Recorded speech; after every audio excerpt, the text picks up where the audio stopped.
We still have not gotten that big decision from the U.S. Supreme Court regarding the Mississippi law, which could overturn Roe v. Wade.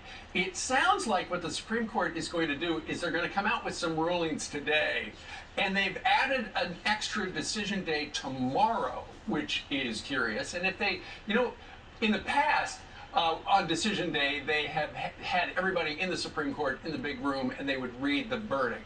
But given ultimately security and things like that, they don't do that. And so what they do, the justices may not even still be in that building. They just hit send, and they send them out every 10 minutes. So they've got a dozen left. They could send out 6 today, and they could send out 6 tomorrow, and they would be done. And when ultimately, we don't know which day Roe v. Wade is coming out, but we do know at 8 o'clock in the evening, the night that it comes out, Jay's Revenge is calling for a night of rage. Oh my gosh, and they did vandalize. They're taking credit for vandalizing this pro-life organization, Jackson Right to Life, where all this started in Jackson, Mississippi. The spokesman called the vandalism domestic terrorism.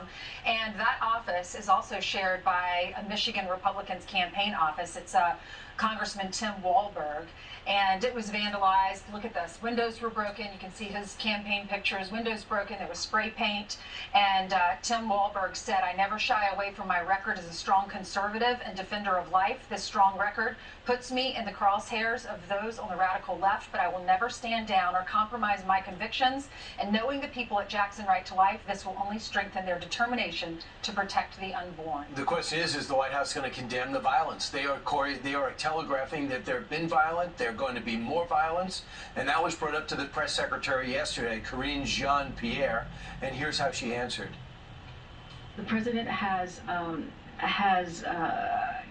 spoken against the violence that we have seen, and the threats, the intimidation that we have seen against Supreme Court justices. He's been very clear. It is inappropriate.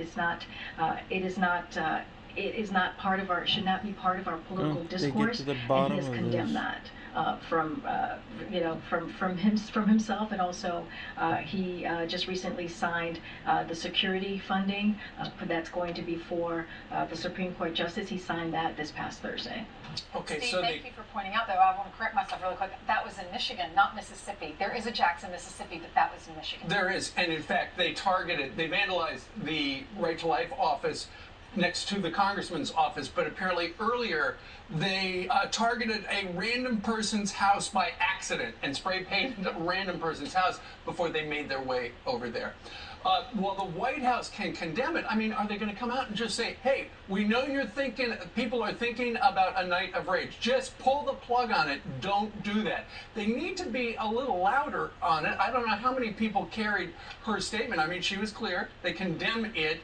But will they come out and just say, "Look, the decision of the Supreme Court stands. It's the Supreme Court of our land. We don't agree with it, but whatever you do, don't take to the streets." Well, you can tell they're very careful about addressing this. When they're asked about violence, they have to say, "No, we do not support violence," obviously. But the president hasn't condemned what happened to Brett Kavanaugh. This guy comes in to assassinate him. We were looking to the president to say, "This is uncalled for. If you want to protest, you can do it peacefully." There are lawyers that say the law states you can protest outside of a Supreme Court justice's house. There are a lot of people who disagree with that and say you're trying to sway the vote, and so that's illegal. It is intimidation. It's clearly intimidation. Well, Governor Youngkin said he's been in contact with the 3 Supreme Court justices in Virginia, and they're all expressed concern, regular contact with their own safety and the safety of their family, and they're trying to work things out, and I'm sure they're going to be out of the area. And the neighbors can't be happy because their house is still going to be targeted. Meanwhile, the neighborhood's going to be flooded. Security's going to be there watching. And we know about the assassination that took place. But I will say this, keep in mind, however you stand on this debate, abortion is not illegal in the country. It's up to the states to make the decision.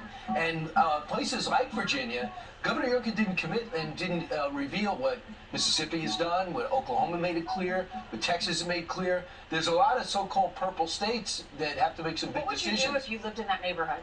If you knew the decision could come down on Friday, do you plan to leave every weekend? Well, That's a great point. I mean, it disturbs everyone's life when you live next to these Supreme Court justices. Well, Kids out of school. Right. Yeah. and that's why it's against the law, but this administration is not enforcing the law on the books. So Jane's Revenge has called for the Night of Rage. If it comes out today, it'll be 8 o'clock tonight. They've called for looting and burning and rioting, but it is unclear where people would actually riot in a place like Washington, D.C. Peaceful It just rioting. reminds us of the summer of love, and all the Schools that riots, all burn. big cities had a Yeah, lot of that's destruction. peaceful. We remember.